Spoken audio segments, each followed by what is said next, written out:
Hey guys, the Bible is out of this world. And this week, we're talking about archaeology.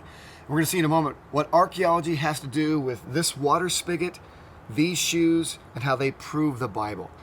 So what is archaeology? Archaeology is the study of history, where people go out in the fields, look at these rocks, they overturn dirt piles, and they find historical evidence proving the Bible is true. So here's the deal.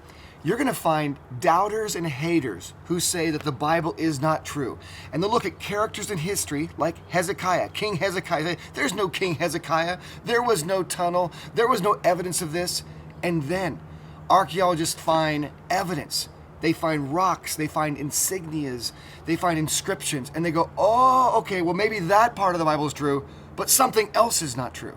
So I'll tell you the story of King Hezekiah. In the Bible, in 2 Chronicles chapter 32, the story tells that King Hezekiah in the city of Jerusalem is surrounded by the enemy, Sennacherib.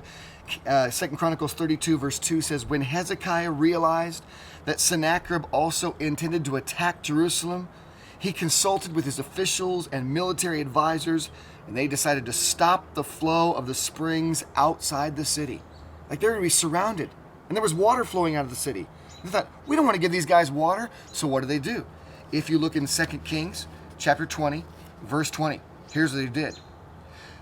The rest of the events in Hezekiah's reign, including the extent of his power, and how he built a pool and dug a tunnel to bring water into the city, are recorded in the book of the history of the kings of Judah. Okay, so twice in the Bible there's a story of King Hezekiah stopping the water from flowing out of the city so the enemies could get drinks, and instead flowing that water through a tunnel to his own little pool. I actually walked Hezekiah's tunnel. So it's amazing. The first record of this, in written record, is in the 1600s. This is something that happened 2,700 years ago. And so I actually have walked, here's the water, that's why I have the water spigot. So Hezekiah did not want the enemies to get a drink. Well, that tunnel that they dug it through solid rock, like way under the ground. It's almost 6 football fields long. And the difference between the front end and back end, these two teams of people hacking the tunnel out of the rock, is 12 inches difference. So the water just trickles so slowly down. These engineers, they rap on the rock and they dig and hack toward each other.